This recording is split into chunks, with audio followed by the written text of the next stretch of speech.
Dios les bendiga, soy el pastor Gilberto Gutiérrez de la Iglesia Bautista de México DF. Me da mucho gusto saludarlos en este jueves 14 de septiembre de 2017.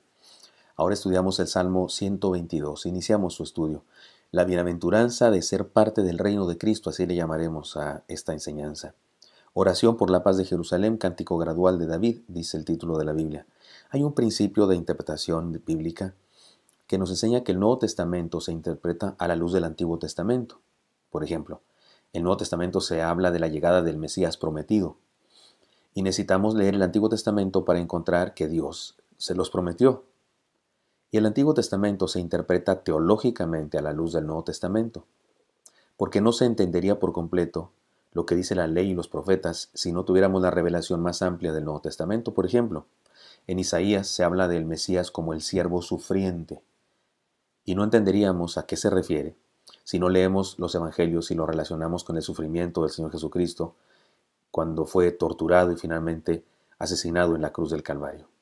Comparto con ustedes este asunto, este conocimiento, porque el Salmo que vamos a leer no tendría sentido para nosotros si no entendemos algunas cosas muy específicas en relación a la teología del Nuevo Testamento. Por ejemplo, en este Salmo se habla de Jerusalén, de las tribus hebreas, del palacio. Nosotros no tenemos que ir ahora mismo a Jerusalén, no tenemos a Jerusalén como el centro de nuestra fe, ni el templo, que ahora por cierto está destruido, ni el palacio. Así es que, ¿qué significa para nosotros este asunto, Jerusalén, pueblo de Israel, el templo, ese que fue destruido? Déjenme hacerles una aplicación así anticipada, aunque no tenga tiempo de demostrarles con argumentos, porque no tenemos suficientemente tiempo en este devocional para hacerlo. Pero déjenme decirles que la casa de Jehová y Jerusalén, que se menciona en este salmo, representa la presencia magnífica de Dios para nosotros en todas las épocas de la historia. En aquella época esa presencia magnífica de Dios se manifestaba justamente en la ciudad de Jerusalén y en el templo. Pero el día de hoy pues, usted y yo podemos hablar del reino de Cristo. Para nosotros, al leer el Salmo, si lo queremos interpretar a la luz del Nuevo Testamento, debemos pensar en el reino de Cristo. No en un edificio, no en una ciudad, sino la presencia de Dios se manifiesta en su comunidad. El reino es ese espacio-tiempo espiritual donde una comunidad de cristianos hace la voluntad de Dios en la tierra, como se hace la voluntad de Dios en el cielo. Así es que cuando leamos en el Salmo reino, cuando leamos Jerusalén templo, en el Antiguo Testamento simbolizaba eso justamente que está diciendo, pero en nuestro contexto histórico representa el reino de Cristo. Estudiemos entonces lo que este salmo nos dice, apliquémoslo a nuestra vida conforme a la interpretación que nos ayuda a realizar la teología del Nuevo Testamento y respondamos a la pregunta, ¿qué cosas constituyen la bienaventuranza de ser parte del reino de Cristo? Responderemos esas preguntas durante este devocional y algunos más de los próximos días. La primera enseñanza entonces, la primera respuesta a la pregunta, ¿qué constituye la bienaventuranza de ser parte del reino de Cristo? Y es esta, la competencia que tenemos por su gracia. Dice el versículo 1, yo me alegré con los que me decían, a la casa de Jehová iremos. La Biblia dice, no que seamos competentes por nosotros mismos para pensar algo como de nosotros mismos, sino que nuestra competencia proviene de Dios. Esto está en 2 Corintios 3:5, son palabras del apóstol Pablo inspiradas por Dios.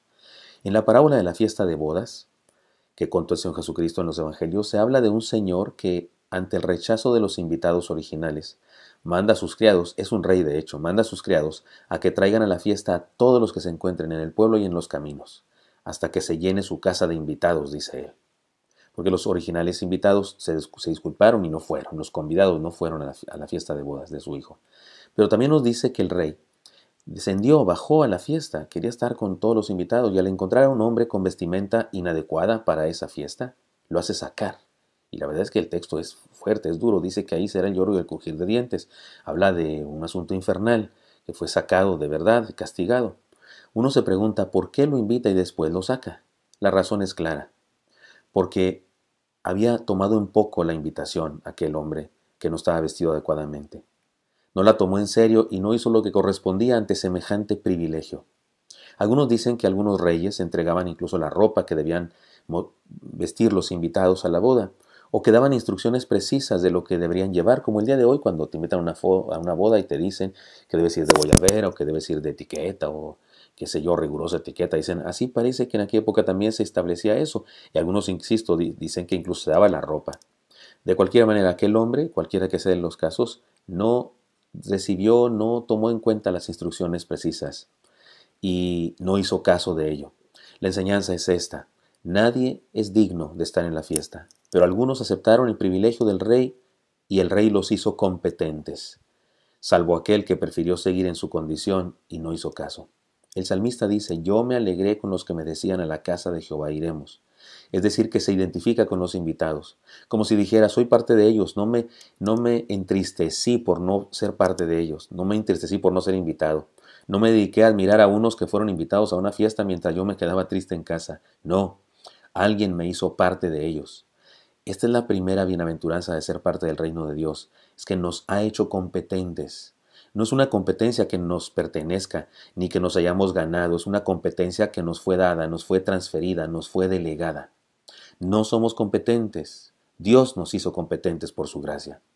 Si alguno de nosotros se cree digno del amor de Dios, caerá en el mismo terrible pecado del invitado a la fiesta de bodas que no estaba vestido adecuadamente. Creyó que merecía estar ahí por su propio derecho y o su dignidad, y estaba equivocado. No calificamos para ser parte del reino, pero su amor nos califica y nos hace competentes, nos incluye.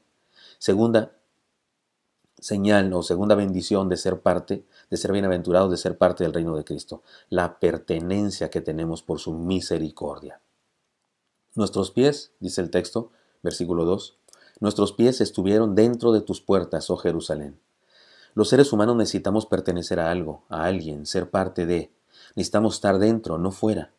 Pues si hemos sido salvados para calificar, tenemos dueño, no somos mostrencos. Mostrencos es una frase que se utiliza para referirse a animales, terrenos o vehículos sin dueño. Nadie los reclama como suyos, son mostrencos, no son de nadie. Se perdieron los papeles, se perdieron los dueños, qué sé yo, y nadie los reclama como dueños. Se llama mostrenco. Mi padre usaba esa frase para referirse a mis hermanos y a mí cuando nos veía greñudos, sucios, y mires, báñese, peínese, cortes el pelo, ahí parece burro mostrenco, decía. O sea, burro sin dueño. Pero nosotros hemos sido reclamados por Dios. Dios nos ha reclamado como suyos, por su gracia, por medio de la fe, es decir, sin que lo merezcamos. Nos dio la oportunidad de creer y al hacerlo nos incluye en su reino. No nos deja afuera por su misericordia. Permítame recordarles una historia que me parece que la he contado antes. Un joven que se decía libre pensador y su novia fueron a verme, estaban embarazados y querían que yo predicara en su boda porque se iban a casar. Hablé con ellos y les hablé de la importancia que es creer en algo, creer juntos. No tenían la misma fe, él era libre pensador y ella asistía a una iglesia evangélica, sus padres asistían a la iglesia que yo pastoreaba. Y cuando hablé con ellos de la importancia de cómo creer en Dios, caminar con Dios, enseñar incluso a sus hijos, estaban embarazados y él estaba seguro que tendría un hijo varón. Les hablé y él se mostró bastante indispuesto, me dijo que él no le iba a hablar a su hijo jamás de Dios ni de nada, que le iba a dejar libre para que él creyera lo que quisiera cuando creciera. Pero un día, 5 años después o algo así, volvieron conmigo. La niña, que no fue niño, fue niña, había tenido una experiencia en el kinder y me contó esta historia el hombre. Él no sabía exactamente lo que me estaba contando, yo lo entendía mejor porque soy un hombre de religión, de fe, sé lo que estaba diciéndome. Me dice que su niña le contó que a una compañerita la llevaron a la dirección porque no quiso saludar a la bandera. Seguramente la niña que no quiso saludar a la bandera era una testigo de Jehová, seguramente.